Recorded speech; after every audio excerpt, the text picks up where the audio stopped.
Welcome to the deep dive. Today we're heading back, way back to 1994. 1994, yeah. A big year for Jupiter. Definitely. We're talking about the amazing story of Comet Shoemaker-Levy 9. SL9. And this wasn't your average comet, zipping around the sun. This one was actually captured by Jupiter. Snagged by the giant. And it ended its life in this, absolutely spectacular collision with the planet. A truly historic event. So today, we're going to explore how they found this really unusual object, the whole drama of it breaking apart. The predictions, the anticipation. Yeah, and the honestly game-changing science that came out of it. It was really a once-in-a-millennium kind of thing. It really was. And our sources today cover the whole story, don't they? From discovery, the impacts, the aftermath. Right. We've got the details on its discovery, its weird orbit, the impact predictions, what everyone saw, and kind of the long-term ripples. And what we really want you, the listener, to get out of this is, why was this such a big deal? What were the key moments, the surprises? And what did this whole cosmic crash tell us about, about the solar system, and especially about Jupiter's role in it all? Okay, so let's start at the beginning. The discovery, it sounds like it was almost accidental. Pretty much, yeah. March 24th, 1993, Palomar Observatory. And it was Carolyn and Eugene Shoemaker-Levy. The famous comet hunters. Yeah. Exactly. But they weren't actually looking for this. They were scanning for near-Earth objects, asteroids, mostly. And then this thing pops up. Right. And what made it instantly stand out, what was so groundbreaking, wasn't just, another comet. No, it was the first time anyone had ever seen a comet orbiting a planet. Jupiter, in this case, not the sun. Wow. So hang on. Comets orbit the sun. That's Comet 101. That was the rule book, yeah. Yeah. Icy wanderers pulled in by the sun. This discovery just, it threw a massive wrench in that. Opened up totally new ideas about how comets behave. And the name, Shoemaker-Levy 9, that tells you something too, right? It does. It was the 9th periodic comet they'd found as a team. 11th overall, I think. But yeah, the number 9. But when they first saw it, it wasn't just a single point of light. No, not at all. Even early on, the images showed multiple nuclei, like it was broken. A string of pearls, that phrase comes to mind. That came a bit later with Hubble. But yeah, the initial signs were there, fragmentation. Something dramatic had clearly happened to it. And who figured out the Jupiter connection? That was largely Brian Marston. He was at the Central Bureau for Astronomical Telegrams. He noticed it was really close to Jupiter in the sky, like only 4 degrees away. Okay. And its motion. It wasn't behaving like something orbiting the sun from far away. It looked like it was tied to Jupiter. Ah. And he connected that with the fragmented appearance. He suggested, look, this isn't one comet, it's the pieces of a comet. Jupiter's gravity probably ripped it apart. Jupiter, the cosmic shredder. Basically, yeah. Yeah. Gravity is just that powerful up close. So this comet, now in pieces, starts this dance around Jupiter. A doomed dance, it sounds like. Pretty much. Orbital studies confirmed it pretty quickly. Yep. Orbiting Jupiter. Effectively a temporary moon. Or moons, I guess. But not a stable situation. Oh, not at all. Oh. The orbit was tight, only about 2 years around Jupiter. Okay. But the key things were, first, it's perihelion. Its closest point to Jupiter was incredibly close, like 0.33 AU. Closer than some of Jupiter's actual moons. Really? That close? Oh, yeah. And second, the orbit was super eccentric. Very stretched out, not circular at all. It was basically screaming, I'm not going to be here long. And could they figure out when Jupiter captured it? Yeah, by running the calculations backward, tracing its path.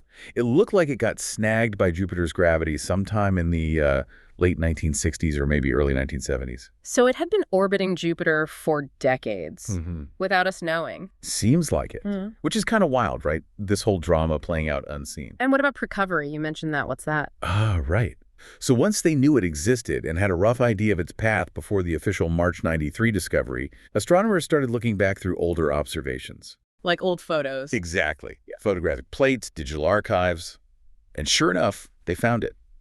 Faint images from earlier in March 1993, confirmed independently by different teams. Wow. They even found some traces from before March 93.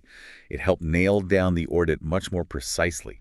It's like finding the prologue to the story. So what was SL9 before Jupiter grabbed it? Just a regular comet? The best guess is, probably a short period comet. Likely came from the Kuiper Belt or the scattered disk way out past Neptune. The icy outer suburbs. Good way to put it. Its original orbit around the sun probably took it out near Jupiter anyway. It's aphelion. And then in towards the asteroid belt, it's perihelion. So it was already hanging out in Jupiter's neighborhood relatively speaking. Exactly. Made it a prime candidate for getting caught. Okay, walk me through the capture mechanism. How does a giant planet just steal a comet from the sun? It's all about gravity, specifically Jupiter's immense gravity and this region around it called the Hill sphere. Hill sphere. Think of it like Jupiter's gravitational zone of influence, where its pull is stronger than the sun's. SL9 was probably moving relatively slowly compared to Jupiter when it wandered into the zone back in the 60s or 70s. Okay. So Jupiter's gravity just sort of reeled it in. And because it wasn't moving super fast relative to Jupiter, it didn't whip past. It essentially fell towards Jupiter, getting locked into that highly elliptical, unstable orbit, like a slow-motion tractor beam. And then came the moment that really sealed its fate, July 7th, 1992. That was the crucial pass, yeah. Yeah. July 7th, 92. It flew incredibly close to Jupiter, only about 40,000 kilometers above the cloud tops. 40,000 kilometers. That sounds really close for something the size of Jupiter. It's incredibly close, closer than the moon Metis orbits. And critically, it was well inside Jupiter's Roche limit. The Roche limit. That's the point where things get torn apart. Basically, yes. Uh-huh. It's the distance where the tidal forces the difference in gravitational pull across an object become stronger than the object's own gravity holding it together. So Jupiter literally stretched SL9 until it snapped. That's the leading theory. The tidal stress at that proximity was just too much for the comet's nucleus. It fractured, broke into multiple pieces. And those became the fragments, A through W. Exactly. Standard naming convention when a comet breaks up, a cosmic demolition. And by 94, Hubble gives us that amazing string of pearls image. Iconic. Absolutely iconic. You could see the individual fragments, each with its own little coma of dust and gas, all lined up. How long was that string? Stretched out over something like 160,000 kilometers, further than the Earth to the moon. Just visually stunning. And astronomers realized these pearls were heading straight for Jupiter. Right. The calculations were clear. Collision course. That must have caused a huge buzz in the astronomy world. I mean, predicting a collision like this. Oh, absolutely unprecedented. The excitement was immense. This was the first time we could watch, in real time, two significant solar system bodies collide. And it wasn't just morbid curiosity, right? There was real science to be done. Definitely. The big hope was that these impacts hitting Jupiter at, what, 60 kilometers per second? 60 per second. Yeah, incredible speed. That they would essentially dredge up material from deep inside Jupiter's atmosphere. Stuff normally hidden way below the clouds we see. Like a planetary biopsy. Exactly. A chance to sample Jupiter's hidden layers. And they had some idea of the size of the original comet. Zenica Seganina did some early work suggesting the fragments, ranging from maybe meters across to a couple of kilometers, came from an original nucleus maybe up to 5 kilometers wide. That's pretty big. Yeah. Comparable to Comet Hyakutake? Roughly, yeah. Not something you'd want hitting Earth, that's for sure. No kidding. So leading up to the impacts, what were the big questions? What did people expect to see? Well, there was a lot of debate. Would we even see anything significant from Earth? Would they just fizzle out high up? Or would it be spectacular? Right. People theorized about, giant fireballs, lasting scars in the clouds, maybe even triggering seismic waves across Jupiter. Seismic waves on Jupiter. Yeah, ripples through the atmosphere. Yeah. Maybe changes in the ring system or haze. But honestly, nobody knew for sure. It was completely new territory, lots of anticipation, but also caution. But everyone got ready. Telescopes pointed, spacecraft ready. The whole world was watching, essentially. Every major telescope, Hubble, ground-based observatories, the Rosette X-ray satellite, even the Galileo spacecraft, which was still on its way to Jupiter, but had a unique view. And then the impact started. Mid-July 1994. Right on schedule. Between July 16th and July 22nd. The 23 main fragments hit, one after another, like cosmic clockwork. Fragment A was first, July 16th, slamming into the southern hemisphere at that incredible speed. 60 kilometers per second, yeah. Yeah. And Galileo, being closer, actually detected the entry. What did it see? Its instruments picked up this plume of superheated gas shooting up. Peak temperature around 24,000 Kelvin. 24,000? Compared to Jupiter's clouds at? Around 130 Kelvin, so unimaginably hotter. But interestingly, it cooled down relatively quickly after that initial peak. And then, as Jupiter turned, we could see the impact sites from Earth. Yeah, the fireballs rotated into view, like these giant dark bruises appearing on the planet. And Fragment G, that was the monster That's one. the big one. July 18th, it hit and left a dark scar over 12,000 kilometers across. Bigger than Earth. Bigger than Earth. And the energy release, estimates are around 6 gigatons of TNT. 6 gigatons. It's hard to even comprehend that much energy. Just staggering. That spot was so dark, so prominent, even amateur astronomers with small telescopes could see it easily. Wow. Some professional telescopes were actually momentarily blinded, just overwhelmed by the brightness of the initial flash from Fragment G, a truly colossal event. So these impacts turned Jupiter into a giant laboratory. What we learned from the aftermath, the infrared cameras must have been key. Absolutely crucial. They tracked the heat signatures, watched how the sites cooled over time, Mm. gave us clues about how deep the explosions went, how intense they were. What is the typical sequence? Just a flash and then a dark spot? Oh, it was more complex than that. A fascinating sequence, actually. Tell me. Okay, first, you get this brief initial flash as the fragment hits the upper atmosphere, heating up from friction, like a giant meteor. Right. Then, a much brighter, longer flash, maybe a minute or two from the shock wave, and the main explosion deeper down. Okay, flash 1, flash 2. Then this enormous fireball erupts, briefly millions of times brighter than the first flash, before it starts to cool and fade. And plumes. You mentioned plumes. Huge plumes. Gas and debris shot upwards, maybe 300 kilometers above the visible clouds. Hundreds of millions of tons of material. Wow. And finally, what was left behind were those dark, dusty scars in the clouds. Some lasted for months, letting us study the atmospheric winds and chemistry. And the chemistry. Spectroscopy must have had a field day. What did they find in that dredged-up material? Incredible findings. First ever definitive detection of molecular sulfur, S2, and carbon disulfide, CS2, on Jupiter. Sulfur. Where did that come from? That was the key. Also ammonia, NH3, hydrogen sulfide, H2S. The abundance of sulfur strongly pointed to it coming from inside Jupiter. From Jupiter's own layers. Yeah, likely from a layer predicted to be made of ammonia hydrosulfide clouds, maybe 35 to 50 kilometers down. It showed the impacts really did probe deep. But surprisingly, no oxygen compounds initially, like sulfur dioxide. Right, that was odd. SO2 was expected but wasn't seen right away. Took more analysis later. So these impacts were like sending probes deep down. What else did spectroscopy uncover? Well, later, more detailed studies found a whole bunch of other elements in the plumes. Sodium, helium, lithium, manganese, iron, silicon, a real chemical soup. And it affected the methane levels. Yeah, the first few impacts caused these temporary, measurable dips in methane concentration in the upper atmosphere. Jupiter's atmosphere is about 2% methane, so it was noticeable. But the big puzzle was water, wasn't it? Comets are supposed to be icy snowballs. That was a really interesting twist, yeah.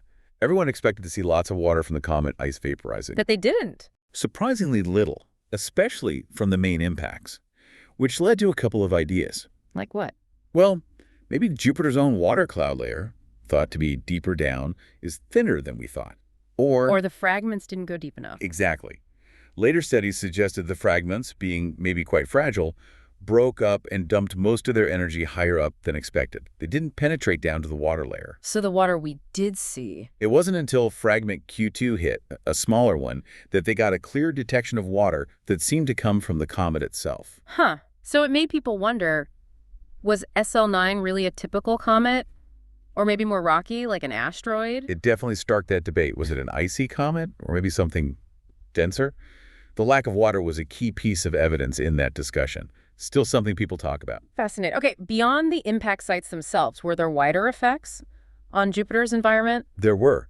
Radio astronomers saw a big jump in radio waves coming from Jupiter at a wavelength of 21 centimeters, especially after the biggest impacts. What caused that? It's called synchrotron radiation. Basically, the impacts energized electrons, spinning them up to near light speed in Jupiter's powerful magnetic field, and they radiated energy. Came from the magnetosphere, which was a bit of a surprise. And auroras? Did the impacts trigger Jupiter's version of the northern lights? They did. A noticeable increase in auroral activity was seen in Jupiter's southern hemisphere, likely caused by all that impact material and charged particles getting dumped into the magnetosphere. And those double flashes from the big impacts? Right, like fragment G.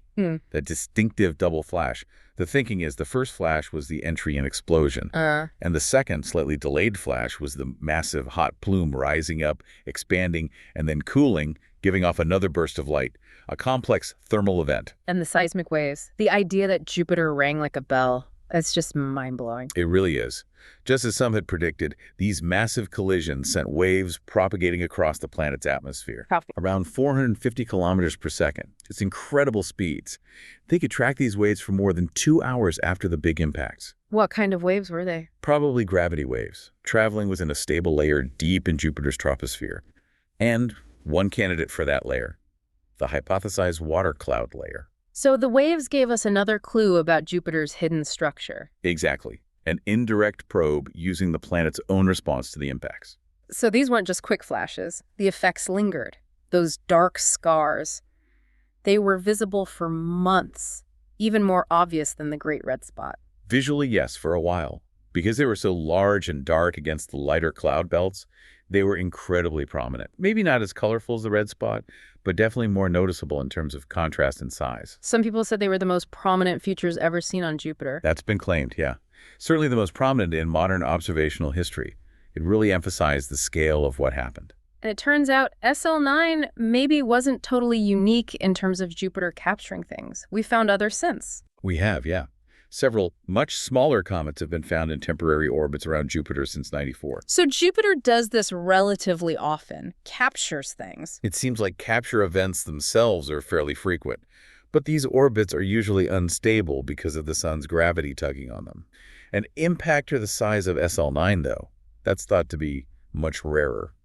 Maybe, what's a millennium ballpark estimate? But the way SL9 broke up, that explained other mysteries, right? Like those crater chains on Jupiter's moons. Exactly. That was a major connection. Those weird straight lines of craters on Callisto and Ganymede. Yep.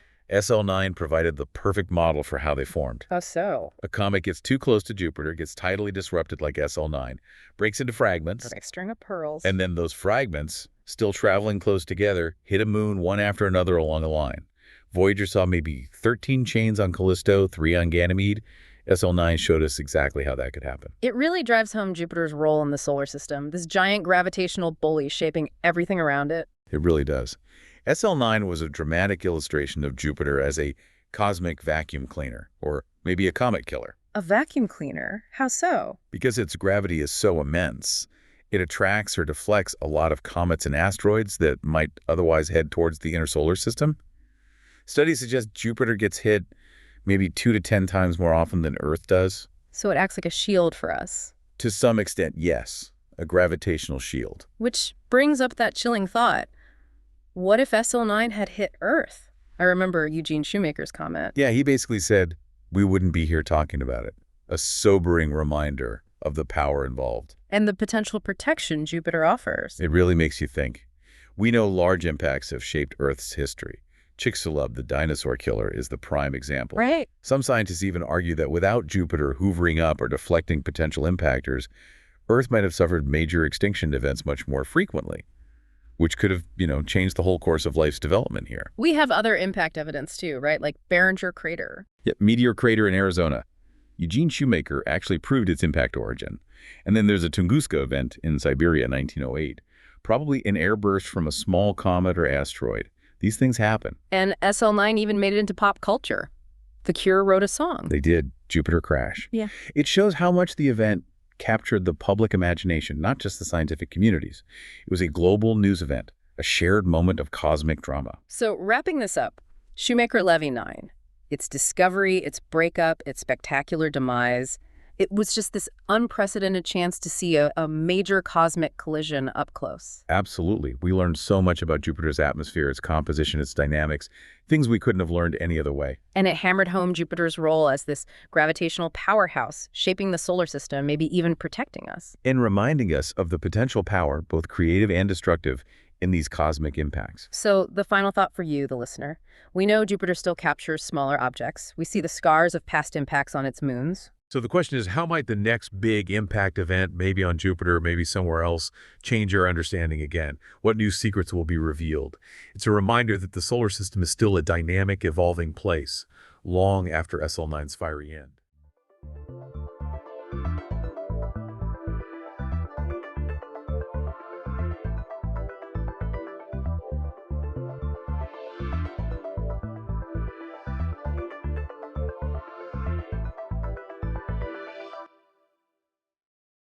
Welcome to the Deep Dive. Glad to be here. Today, we're really plunging into a fascinating stack of sources. Looking at a truly pivotal moment in Islamic history, wouldn't you say?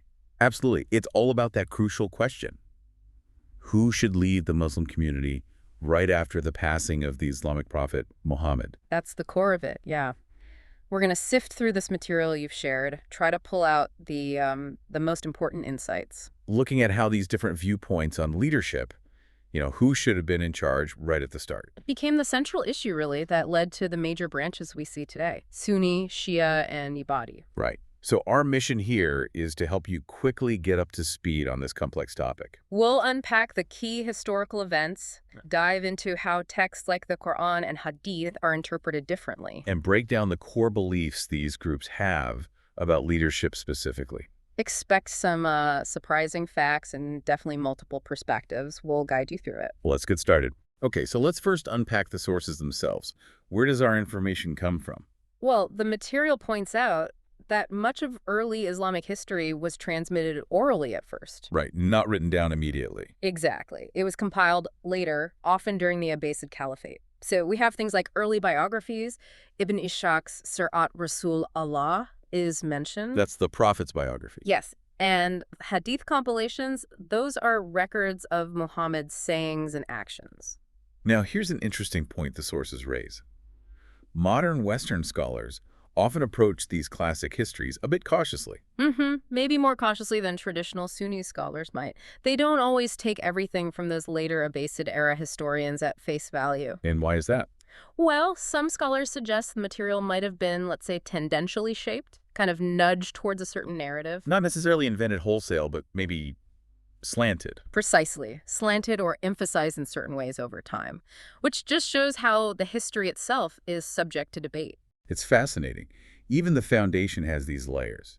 There's even mention of a source, the Book of Sulaim ibn Qays, presented as contemporaneous. Yeah, but the material notes its reliability is widely doubted. Some think it might be a later creation. So navigating this means dealing with differing accounts and scholarly debates about the sources from the get-go. Absolutely, it's part of the challenge. Okay, let's jump into 632 CE. Muhammad has just passed away. Things get intense fast. Right. While his closest family, Ali, Fatima, others are busy preparing for his burial. Something pretty significant is happening elsewhere in Medina. Yes, the Ansar, the Medinan Muslims, they gather in a courtyard called Saqifa. Now, the conventional story, as our sources put it, is that they met to choose a leader from among themselves. Kind of excluding the Muhajirun, the Meccan immigrants who came with Muhammad. Though there's a nuance, right? Some sources suggest maybe they just wanted to regain control of Medina. That's another interpretation offered. Their primary candidate seems to have been Sa'd ibn Ubadah, a major tribal chief there. But word gets out. Abu Bakr, Umar, Abu Ubaidah, key Muhajirun figures find out. And they rush over to Saqifa. What happens then? Abu Bakr makes a strong case. He argues leadership has to come from the Quraysh, Muhammad's tribe. On what grounds? He points to their lineage, their location in Mecca, their early acceptance of Islam, and, crucially, their kinship to Muhammad. So a heated debate follows. Very heated. Some even suggested apparently having two rulers, one for Quraysh, one for Ansar. But then the dynamic shifts. It does. Umar steps forward, pledges allegiance to Abu Bakr.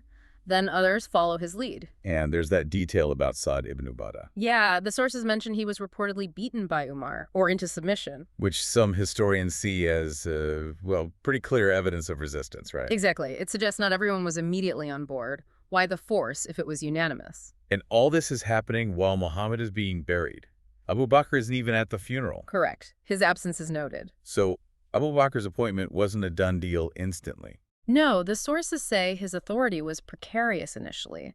It took Umar actively working to get pledges from the Medinans. And others, like Uthman, even Ali, they pledged later on. Which leads us to that other critical scene described, Ali's house. Right. So Muhammad's clan, the Banu Hashim, including Ali plus some other companions, they gather at Ali's place. In protest, they weren't happy about Abu Bakr's appointment at Saqifa, Their view. that Ali was the rightful successor. Maybe citing things like the event at Ghadir Qum, which we'll get to. And Abu Bakr responds. He reportedly orders Umar to go to Ali's house and demand their allegiance. Sources say Umar arrived with an armed group. Yes, and threatened to set the house on fire if they didn't pledge to Abu Bakr. Yes, intense. Extremely. The accounts say things got violent, but the group eventually retreated after Fatima, Muhammad's daughter, Ali's wife, pleaded with them. But Ali didn't pledge then and there. No, that's a key point. He held out. And the pressure continued. Sources mention a boycott was imposed by Abu Bakr on Ali and the Banu Hashim, likely to pressure them.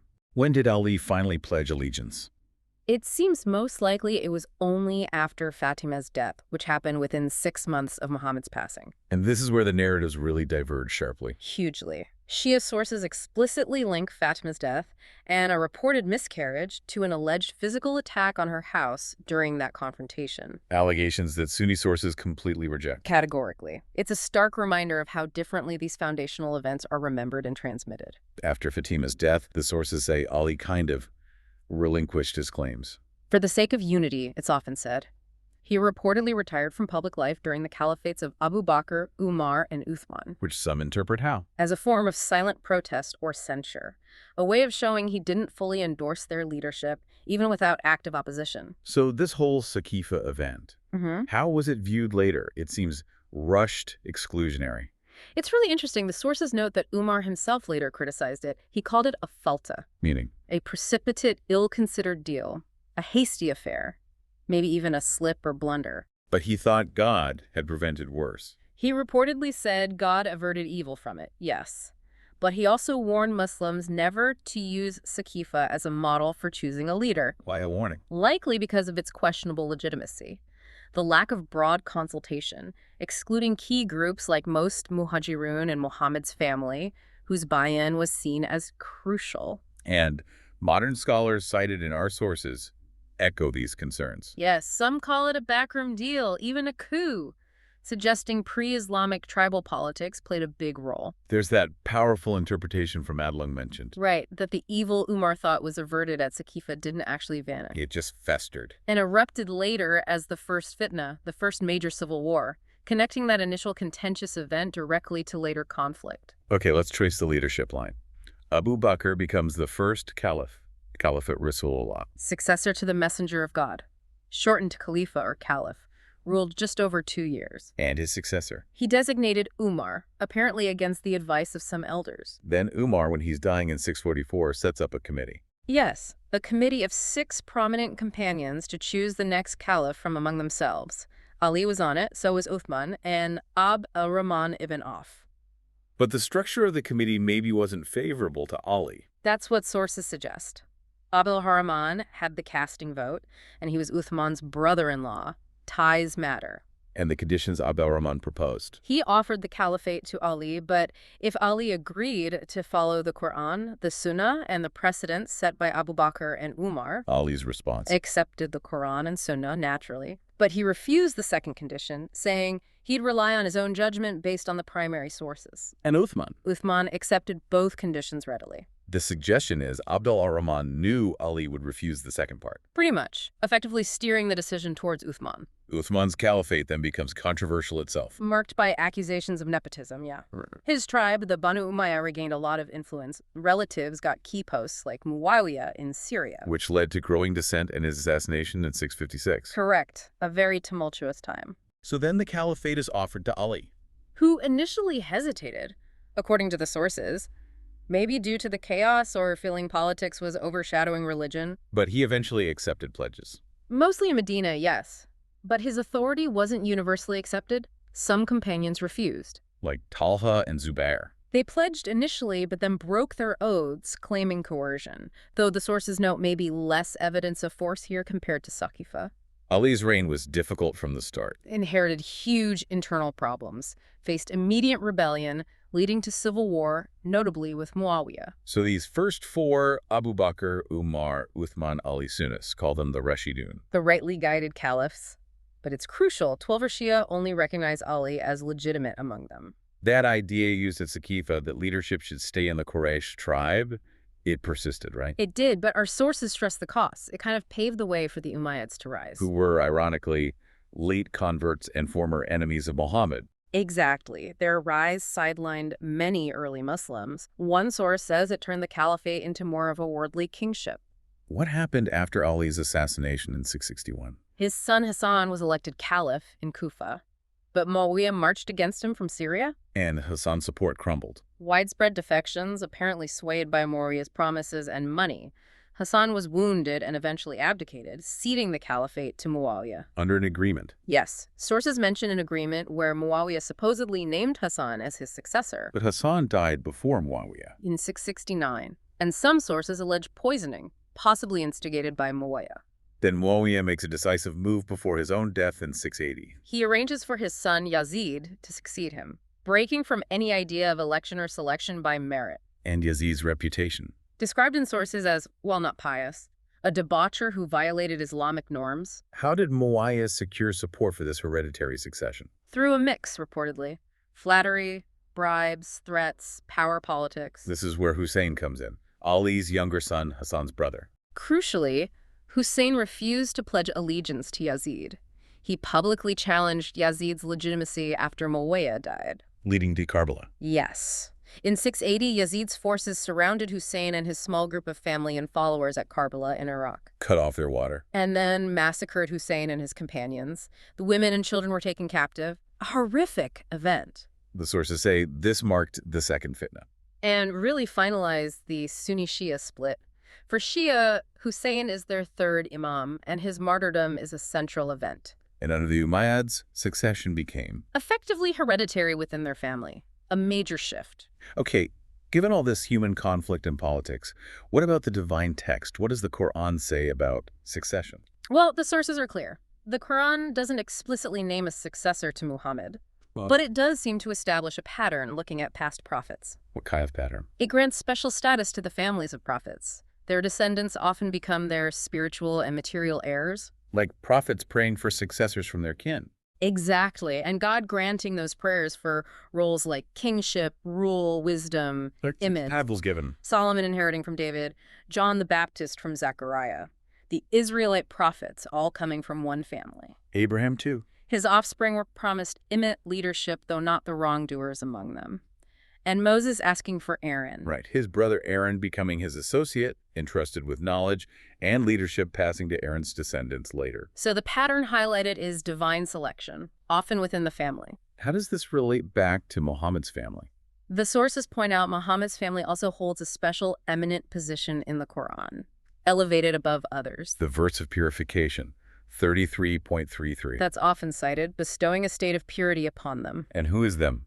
This is key. Shia sources and some Sunni ones link this verse and the verse of Mubahala specifically to Fatima, Ali, Hassan, and Hussein the Al-Bayt, the people of the household. While Sunni views might be broader. Often including Muhammad's wives as well. So who constitutes this purified household is itself a point of difference. So, taking this Quranic pattern of succession for past prophets. One scholar cited concludes Muhammad couldn't have seen his own succession differently. That is, he wouldn't have viewed someone like Abu Bakr as his natural successor. Because the Quranic model points elsewhere. Points towards divine settlement, linked to the prophet's family, following the precedent of earlier prophets. That's a significant conclusion drawn from the text. Let's look at a specific verse often debated, the verse of Walaya, 5.55. Your protector, Wali, is only Innama God and his messenger, and those who believe, who perform the prayer, and give alms zakat while bowing down. Wali and inama are the key words there. Definitely. Innama means only or exclusively. Wali can mean protector, friend, guardian, master, authority. How is it interpreted? Some Sunni views connect it to hostilities with Jewish tribes, but many sources, Shia and early Sunni ones, strongly link it to Ali giving his ring to a beggar while praying. So if it's linked to Ali, what does Walaya mean here? For Shia, Walaya combined with Innama signifies spiritual authority and guardianship. It means the only rightful authority after God and Muhammad is Ali, as the one fulfilling the verse's description. It designates him for leadership. And Sunnis who accept the link to Ali. They tend to interpret Wali as friend or supporter, a sign of closeness, not necessarily unique authority. But Shia argue inama makes it exclusive. Exactly. They say only implies more than just friendship. It denotes a specific authoritative position. So the interpretation hinges on these key terms. Beyond the Quran, Hadith literature is also crucial. Absolutely. The sayings and actions of Muhammad are used by all sides to support their views on succession. Like the Hadith of the warning. Right. Early in his mission, Muhammad gathers his relatives. He asks who will support him and become his brother, trustee, and successor. And Ali, the youngest, steps up. The only one who does, according to the accounts. Muhammad then reportedly declares Ali his brother, executor, and successor, telling the others to listen and obey him. Which is seen as Pretty clear early evidence of Ali's designation for those who accept this version. Then there's the hadith of the position. Are you not content, Ali, to stand to me as Aaron stood to Moses, except that there will be no prophet after me? Found in both Sunni and Shia canonical collections. Often linked to when Muhammad left Ali in charge during campaigns. Like the expedition of Tabuk, yes. Shia interpretation. Ali inherits all of Aaron's roles from Moses except prophecy, making him Muhammad's deputy and rightful successor. Sunni interpretation. Focuses mainly on the no prophet after me part, emphasizing Muhammad's finality. They argue it's irrelevant to succession because Aaron died before Moses. And the Shia counter-argument is that if Aaron had lived, he would have succeeded Moses. And they point to Joshua designating Aaron's descendants later, keeping leadership in that line. It's about the potential role Aaron represented. Okay, the big one. Ghadir Khumm, central for Shia. Extremely central. Shortly before his death, after the final pilgrimage, Muhammad stops the caravan, delivers a sermon. And says, "He whose Mawla I am, Ali is his Mawla," repeatedly. Some accounts add a prayer formula. and that detail about Umar congratulating Ali afterwards. Yeah, found in a major Sunni source. Umar saying Ali had become the Mawla of every believer. So the event happened. The debate is over Mullah. Entirely. Shia translate it as leader, master, ruler. This was Muhammad's public appointment of Ali. They link Quranic verses about perfecting religion or delivering a message to this event. Sunni view. Often disconnect it from succession. Mawla means friend, beloved. Maybe Muhammad was praising Ali after some criticism from soldiers in Yemen. And they question why the companions would ignore a clear appointment. Right. How could the majority get it wrong? Shia respond that majority doesn't equal legitimacy, citing Quranic examples. Conversely, the congregational prayer story is used by Sunnis. Muhammad, being ill, tells Abu Bakr to lead prayers. He later enters, lets Abu Bakr continue. Seen as an implicit endorsement. That's the Sunni argument. But others question the authenticity or significance. Was it just delegating prayer, which he did often?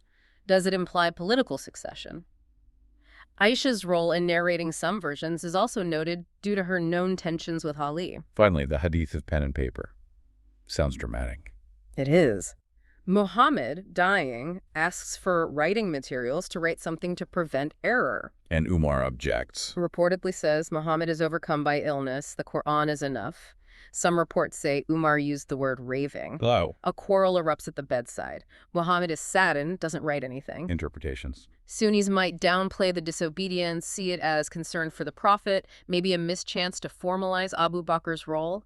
Shia see it as a calamity Umar preventing Muhammad from explicitly naming Ali. And that suggestion Umar knew Muhammad would name Ali. Yes. Some sources, like Madelung's analysis, propose Umar feared an Arab revolt against Ali and deliberately stopped it, a political calculation. Okay, we've covered a lot of ground. History, texts, interpretations. Let's try to summarize the core views on succession for each group based on our sources. Sounds good. Let's start with Sunni Islam. Their basic stains. Muhammad didn't explicitly name a successor. The community should decide, ideally through consultation or election, like what happened, albeit imperfectly, at Sikifa. And Abu Bakr's legitimacy comes from that acceptance. Yes, and actions like leading prayer. While election is ideal, Sunni practice historically accepted rulers who gained power, often emphasizing obedience for stability, even to unjust rulers, as long as they maintained order. In the Rashidun. Abu Bakr, Umar, Uthman, Ali, seen as the most righteous leaders, their caliphate reflecting merit and community will. Later, Umayyad and Abbasid caliphates were seen as legitimate political entities, though perhaps more like kingships, and Sunni Islam accommodated this reality. Now, Shia Islam, 12er. A different starting point. Fundamentally different. Belief in a divinely appointed successor is essential. Without one, the prophet's mission is incomplete. And it's not up to the community. No, it's God's choice, following the pattern of past prophets from Muhammad's family. The Quran and Hadith, like Ghadir Khumm, are seen as clear proof of Ali's designation. So Muhammad did appoint Ali. Explicitly, yes, at Ghadir Khumm and earlier. Ali is seen as the righteous guide, inheriting divine knowledge, the authority to interpret the Quran. The city of knowledge hadith is key here. And Ali's status. Infallible, as one of the al-Qisa. He's the first imam, a divinely appointed role. Which passed down through his line. Yes, through Hassan, Hussein, and 9 more descendants. The 12th imam is currently in occultation, his return awaited. Religious scholars provide guidance now. What about Zaydi Shia? They also believe leadership belongs in Ali's family line, Hassan or Hussein's descendants, but they believe the imam goes to any qualified descendant who actively revolts against tyranny. They follow Zayd, who did revolt. And their view on Abu Bakr and Umar. Some Zaydis, the Batriya, held a compromise view, Imamat al-Mafdul. Ali was superior, Afdal, but Abu Bakr and Umar's rule was legitimate because Ali didn't revolt against them.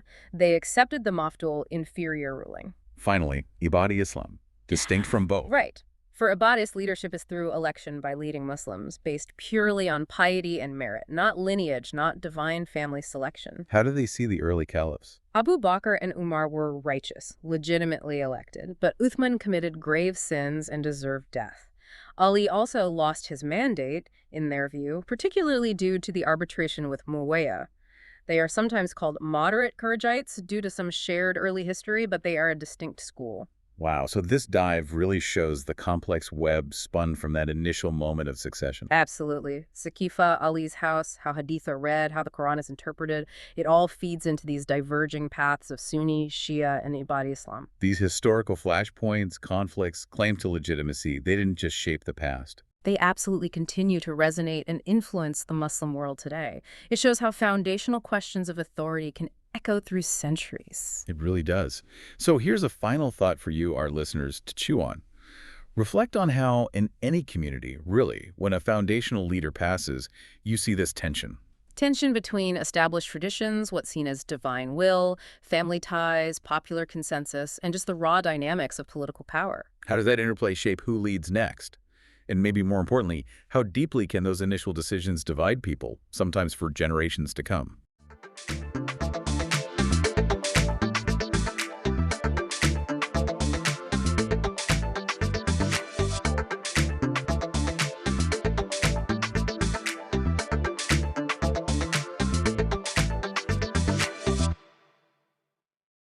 Let's dive right into one of the most, well, extraordinary journeys ever attempted. The first circumnavigation of the Earth. It's a feat we often connect straight away with Ferdinand Magellan, but the man who actually brought that final battered ship home, completing the circle, was someone else, entirely Juan Sebastian Elcano. That's really our mission today, isn't it? To take the sources you shared with us, mostly articles, but really anchored by a very detailed Wikipedia entry on Elcano, and do a proper deep dive into his life, his absolutely crucial role, and importantly, why his incredible achievement was, well, kind of overlooked for so long by history. Yeah, this isn't just about tracing a line on a map from 500 years ago. It's about uncovering a fascinating individual, the brutal realities of exploration back then, and also the complex ways history sometimes chooses its heroes, or doesn't. Exactly. So, okay, let's start with Elcano himself. Who was this person before he ever stepped foot on that legendary voyage? Well, our sources tell us he came from Guetaria, a town in Guipúzcoa, which was part of Castile then. You see his name spelled a few ways, Delcano, Cano, and Elcano in modern Basque. His exact birth date isn't certain, but the evidence we have points to 1486 or 1487. And that detail is actually kind of significant. How so? Because some later stories, later histories, claimed he was much older, maybe in his 40s when he joined Magellan. Ah, right. But he actually said himself he was approximately 32 in 1519. That changes the picture, doesn't it? Maybe a younger, more audacious figure than we sometimes imagine. Definitely. And his birthplace, Guetaria, that's confirmed in his will, apparently, right down to mentioning the specific house. Though, which house exactly is still debated locally, I gather. He came from a solid family, it seems. Parents were Domingo Sebastian Elcano and Catalina del Puerto. It was a big family, 8 kids. Wow. And seafaring was definitely in the blood. Several brothers, Martin Perez and Martin Ochoa Martin, were also mariners. They'd even sail with him later on his final tragic trip. And he also had children himself, right? A son, Domingo, and a daughter, Maria. Yes, with 2 different women, neither of whom he married. His will, which, we should definitely talk more about later, is a really key source here. It gives details, bequests for them, sort of a glimpse into his personal life amidst all the epic public stuff. And what about the family's status? There was some debate there. Yeah, there has been some 19th century accounts trying to paint them as noble, but the sources you shared really question that. I mean, think about it. Elcano had to specifically ask the king for things like the right to bear arms, which was a noble privilege and permission for his brothers to join him later. That strongly suggests they weren't, already hidalgos or part of the titled nobility. Okay, so not noble, but not poor either. Definitely not poor. Financially, they seem pretty well off. Tax rolls from 1500 lists his father among the richer families in Guetaria.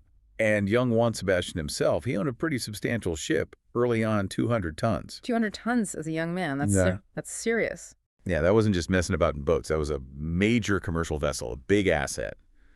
Points to him being a very precocious sailor, as one historian put it, sailing the Mediterranean in his youth. Okay. Now, what about this talk of early military campaigns, like Oran in 1509 or Italian wars? Does that hold up? Our source basically pours cold water on that. Given his likely birth date, 1486 or 87, he'd have just been way too young for serious military action then. Some of those wars were happening when he was barely school age. Right. So that sounds like later attempts to kind of buff up his resume, give him a more conventional hero background. Seems likely, yeah. What we do know for sure is that he got into some pretty serious legal trouble. He served the crown and the Levante in Africa, basically Eastern Med, North African coast. But, and this is crucial, he didn't get paid the salary he was promised. Ah, the classic story. Didn't get paid by the crown. Exactly. And this put him in a really tight spot. Yeah. So to cover a debt, he did something illegal. He sold his ship to Savoyard merchants as collateral for a loan. Oof. That would have been a major offense against the crown. Huge. Caused him numerous problems for years afterwards. It might have been tied to some costly military screw-ups around then, like the Gels disaster in 1510 or trying to take Algiers in 1516. Maybe captains got left holding the bag for expenses when the crown didn't pay up. So he was maybe trying to sort out the mess the king's non-payment created? Possibly. We know he enrolled in the local Guetaria militia in 1515, which, as our source points out, kind of suggests he probably didn't actually own a ship right then. He'd likely lost or had to sell that earlier one because of this mess. Okay, so he gets back to Guetaria around mid-1517. That's maybe when his son Domingo was conceived. That's the thinking, yeah. But the sea calls again. Or maybe he just needed a fresh start, given the legal cloud hanging over him. By late 1518, he's down in Seville, and he signs up for Ferdinand Magellan's big expedition. And it's worth remembering, like you said, he's still under this legal shadow. He doesn't actually get a royal pardon for selling that ship until 1523. Right, after he gets back from circumnavigating the globe. It's incredible. So here he is in Seville, skilled mariner, bit of a complicated past, maybe looking for opportunity, or maybe just a job. Which brings us to the main event.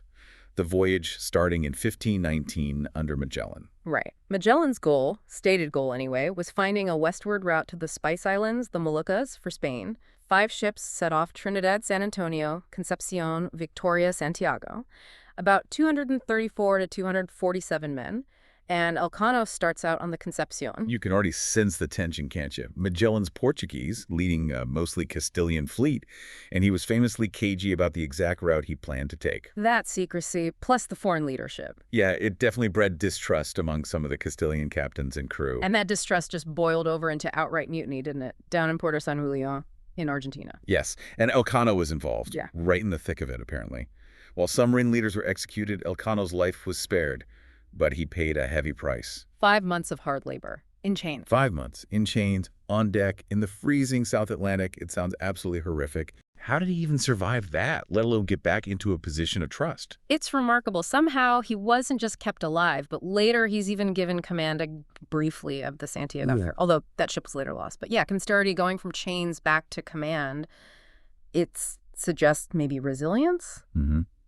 Or perhaps just desperation for experienced sailors. Could be both. So they push south, find the strait, Magellan Strait now, and they punch through into this vast unknown ocean, the Pacific. But the cost was already mounting. The San Antonio, one of the biggest ships, actually mutinied before they even got to the Pacific and just turned around, headed back to Spain. Wow. And the Pacific crossing itself, just dreadful. Weeks bled into months, food ran out, scurvy took hold.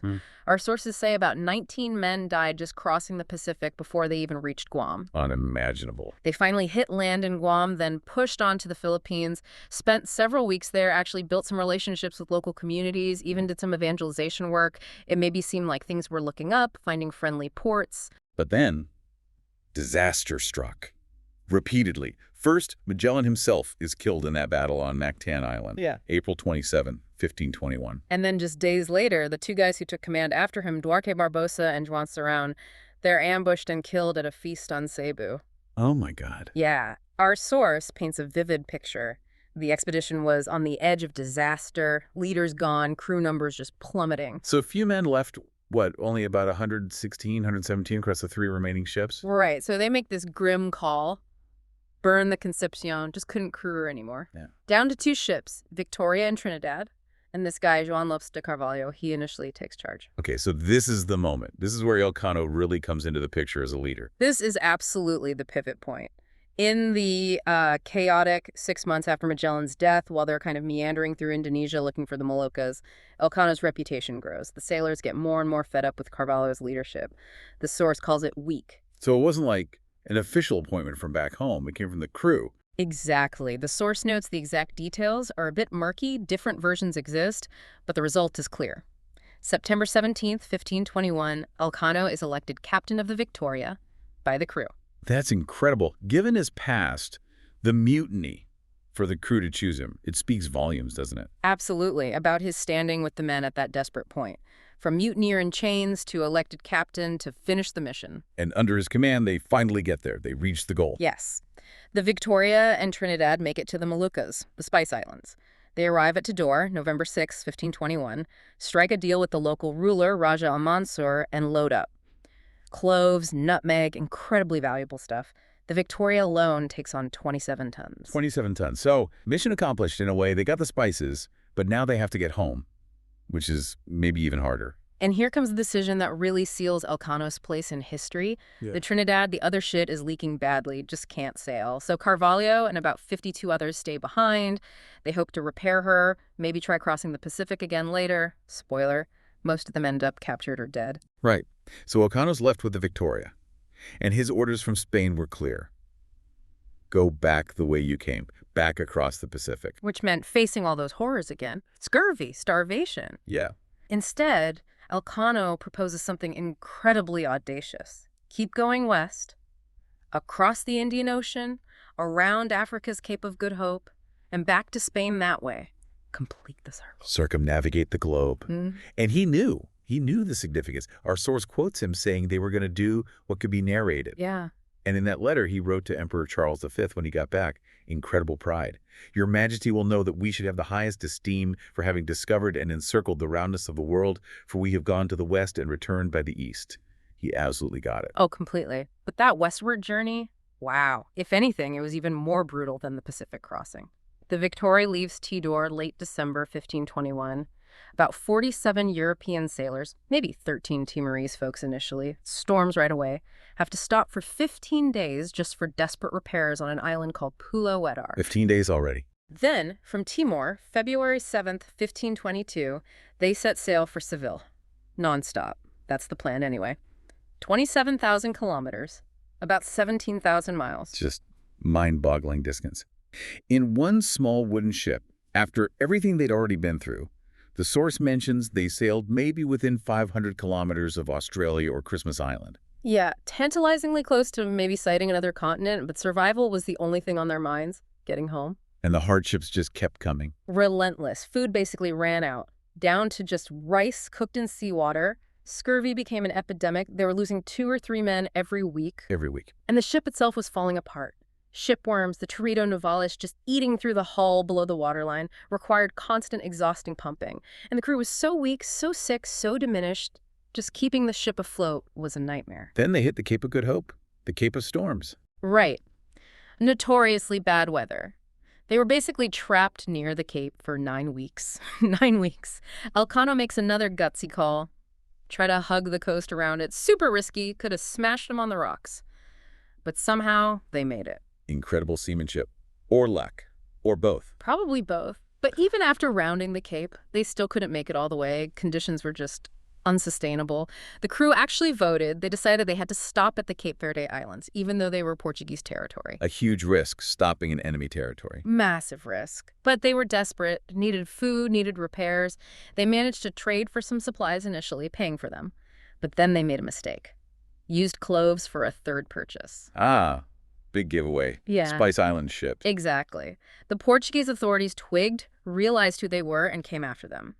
Elcano and the survivors had to make a run for it, leaving 13 men behind as prisoners. 13 more men lost, just like that. Yeah. And there's some debate mentioned in our source about that last purchase. Was it just for food, or were they maybe trying to buy slaves to help with the desperate, nonstop pumping? Cape Verde was active in the slave trade. We don't know for sure. Grim possibility. So from Cape Verde, they finally head for home. But it wasn't straight back to Seville. No, the winds wouldn't allow it. They had to do that complex Volta do Mar Largo route, sail way out west into the Atlantic, then north towards the Azores, maybe even as far as Galicia in northern Spain, before finally catching winds to turn south towards home, adding even more time, more miles. Just relentless. And then finally, after almost 3 full years since leaving, they land at Sanlúcar de Barrameda, September 6, 1522. Sail up the river to Seville, arrive September 8th. The numbers are just stark. Yeah. Original crew, somewhere between 234 and 247 men, returned on the Victoria, 18 Europeans, and 3 Moluccans who had joined them. 18 out of over 200. And something like 147 men died just on that return leg from the Moluccas, under Elcano's command. It's important to remember, though, is the source notes, some other original crew members, maybe left behind on Trinidad or deserted earlier, might have eventually straggled back to Spain later through other means. True. But the Victoria, under Elcano, completed that first continuous circumnavigation. One ship, one voyage, all the way around. Absolutely. So what happens right after they land? Was it just instant hero status? Not quite universal celebration, no. But Elcano acted fast.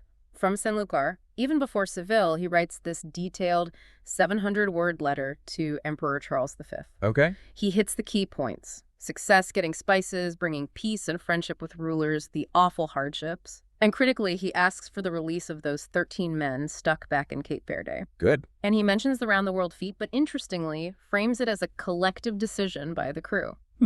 Downplaying his own role, maybe? Perhaps. Anyway, the emperor wants to see him. Charles V summons Elcano and some survivors, including the Moluccans, to the court in Valladolid. Must have been quite the debriefing. You have to imagine not just one chat. Our source suggests multiple conversations with the emperor, sure, but also technical experts, financial people wanting voyage details, costs, losses, the mutiny, and humanists eager to hear about new cultures, new lands. Right, all the different angles. Elcano ends up spending about 3 years in Valladolid, near the court. That's actually where his daughter Maria was born, with Maria Bidorreta. And the emperor did recognize his achievement, didn't he? With the coat of arms. Yes, significantly. Charles V granted him an augmented coat of arms. It featured a globe and that famous motto, Primus circumdedistin Mercadia, you first encircled me. Powerful stuff. Very. Though, as our source points out, even that caused some grumbling because Elcano wasn't noble. Giving such an honor to a commoner was pretty unusual back then. And Elcano asked for specific rewards too, right? Yeah. What did he actually get? He asked for 3 main things. A big annual pension, 500 ducats, the right to have 2 armed guards, kind of a status symbol, and that official pardon for selling his ship years ago. He got the armed guards, he got the pardon, that came through February 1523, the pension. Never saw a ducat of it in his lifetime. Seriously? After all that? Seriously. His mother, his heirs, they kept petitioning for it after he died. No luck. A promise the crown just never fulfilled. Wow. He was also granted a hereditary title, Marquis of Bugles, tied to Negros Island in the Philippines. And it's a funny little historical echo. Our source says the surname Elcano is actually most common today in the Philippines. Huh. Strange how history works. Meanwhile, Portugal was furious about all this. Livid. King John III basically called it piracy. Complained Charles V, demanded the clothes back, demanded Elcano's arrest, said the Moluccas belonged to Portugal under the Treaty of Tordesillas. But Charles V backed Elcano. Stood by him completely, ignored the Portuguese demands. But this whole spat really highlighted the problem with the Tordesillas Treaty. It drew a line down the Atlantic, but nobody knew where the line fell on the other side of the world. Were the Moluccas technically in the Spanish or Portuguese half? Right, the anti-meridian question. Exactly, which led to these big meetings, the Badajoz Elvas Assemblies in 1524. Experts from both sides trying to figure out the longitude of the Moluccas. Elcano was there as a key Spanish expert. Makes sense. He'd actually been there. He was considered the most authoritative voice for Spain on the practical navigation stuff, even brought a globe showing their route. But the talks were apparently really tense and they failed to agree. And then something weird happened. Elcano left suddenly. Yeah, him and another key Spanish pilot just vanished from the meetings in March 1524. Our source mentioned speculation it was because of threats from the Portuguese. There's even talk of a royal document referencing people wanting to harm Elcano, maybe leave him wounded, dead, or crippled. Yikes. Sounds like he might have been in genuine danger. It seems plausible. The whole Moluccas thing wasn't settled until years later, 1529, with the Treaty of Zaragoza, where Spain basically sold its claim to Portugal anyway. So after all that, the voyage, the court, the diplomacy, the threats, you'd think maybe Elcano would finally settle down? Yeah. But no. Not a chance. 1525, he signs up for another massive expedition, the Loaiza expedition. Right, the second attempt to claim the Moluccas for Spain. Yeah, much bigger this time. 7 ships, 450 sailors, financed by big German bankers, the Fuggers and Welsers. The goal was explicitly military and commercial, set up a Spanish base there. But Elcano wasn't in overall command this time, was he? Despite, being the guy who'd actually done it before. Nope. Status won out again. Command went to a nobleman, Garcia Jofre de Loaiza. Elcano was appointed pilot major for the whole fleet and captain of one ship, the Sankey Spiritus. Pilot major, okay. Still a crucial role. Absolutely. And he brought family along again. Several brothers, a nephew, a brother-in-law. He clearly had a lot of influence on the preparations, too. Lots of Basque-built ships, more Basques in key roles, many linked to him. But this expedition, it seemed cursed from the start. Pretty much. Lost 2 ships before even reaching the strait. Elcano's own ship, the Sancti Spiritus, ran aground in the strait and had to be abandoned. Another ship just deserted, then a storm hit after the strait and scattered the rest. Deja vu. Back into the brutal Pacific. And same horrors. Scurvy again just ravaged the crews. The ravages of scurvy, the source says. Men dying constantly, accountant, pilot. And then the commander, Loaiza, he died too. July 30th, 1526. He dies. According to the king's succession plan, Elcano, as pilot major, takes over as captain general of the whole expedition. So finally, he's in overall command. For a tragically short time. Juan Sebastian Elcano died just days later, August 4th, 1526. Middle of the Pacific Ocean, most likely from scurvy. Oh, no. After everything, to die like that on this second attempt. It's heartbreaking, and almost all the relatives who sailed with him, they died too, except possibly one brother, Ochoa Martin, who maybe have ended up on a ship that somehow made it to Mexico. Just devastating losses. Before he died, though, knowing the end was near, Elcano made a will, witnessed by Andres de Urdaneta, another famous navigator who was on that trip. And that will is another key source. What does it tell? Specific things. Money for the mothers of his kids. A dowry for his daughter. But it was conditional on the king finally paying that pension he was owed. Still trying to get paid, even then. Yeah. He asked for his daughter to be brought back to Guteria. The will confirms he didn't own slaves, which he'd have had to list off. And quite touchingly, it shows he owned 2 books, Latin books on astronomy, including Regiomontanus's Almanac Vital Navigation Tools. He left them to a pilot cosmographer who'd gone missing on the first voyage, suggesting he still held out some hope the guy might turn up. Wow. Even facing death, middle of the ocean, thinking about his family, his debts, his books, gives you a real sense of the person. Absolutely. So what else do we actually have from Elcano's own words? Those 2 letters to Charles V, the will, and records from interrogations back in Seville and Valladolid. You can, as the source says, sort of hear his voice in them. But he wrote a chronicle too, didn't he? Or said he did. Apparently, yeah. Mentioned writing about the first voyage after Magellan died, saying he did it because he feared him. But it's lost, gone. Just like Magellan's own papers, the original logbook, Pigafetta's original account. So many crucial documents just vanished. Which makes this other text really intriguing, by a guy named Maximilianus Transylvanus, printed way back in 1523. It's based on Elcano's testimony at court. Okay. And there's this really compelling idea, a hypothesis, that the second half of this text, the part covering the voyage after Magellan's death, might actually directly incorporate Elcano's lost writing. The style and focus kind of shift compared to the first part about Magellan. Huh. So we might actually have parts of Elcano's account filter through Transylvanus. What does it say? This is where it gets really interesting. The descriptions attributed to Elcano about the Moluccan societies they found, they're described as peaceful, respectful, towards neighbors, towards foreigners. Which maybe wasn't the standard European view at the time. Not at all. It's led some historians to see this as maybe an early flicker of the myth of the noble savage, or even a kind of subtle critique of the corruption of European civilization, maybe suggesting Elcano, or the view he presented, opposed aggressive expansionism, forced conversions. A humanist streak, almost. Possibly. Even the section on Borneo where not much actually happened for the voyage, it's described in almost utopian terms. Maybe less literal description, more reflecting his ideals. That adds a whole other layer to him. The tough mariner who finishes the job, but maybe with these complex views too. Which, yeah, brings us right back to that big question. Why? Why for centuries was Elcano just overshadowed by Magellan? Well, there was definitely early neglect. Like Peter Martyr d'Angera, writing soon after, doesn't even mention him. Probably rooted in those late medieval social attitudes. Sailors were commoners, not nobles, right? Aristocratic chroniclers just weren't that interested in celebrating commoners' achievements. And Pigafetta's account, the one that became famous, didn't help Elcano's case either. Not in the versions that survived, no. Remember, we only have translations of translations. In those, Elcano's barely mentioned, or Pigafetta's own role seems inflated. Right. And the hypothesis is strong that mentions of Elcano were actively suppressed somewhere along the line. Maybe by French editors. France and Castile were often at war. Why praise a Spanish hero? Or maybe even later, Castilian chroniclers preferred to focus on the Hidalgo, Magellan, rather than the commoner, Elcano. So definite political motivations inside Spain, too. Oh, absolutely. It suited Castile's interest to make Magellan the Portuguese noble who switched sides the hero. It played into ideas of Iberian unity, however shaky, and crucially, it legitimized the power of the ruling class. See, the great feat was led by a noble, not some ordinary sailor. The source even suggests the Catholic Church might have had a finger in the pie. Yeah, potentially. Rome and England were sometimes lined up against Charles V's empire.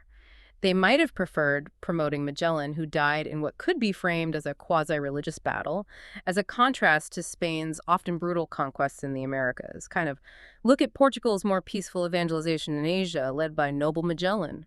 It's all incredibly political.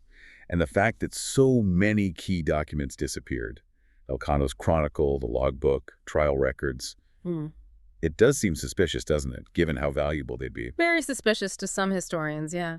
Was it just bad luck or deliberate pruning of the historical record?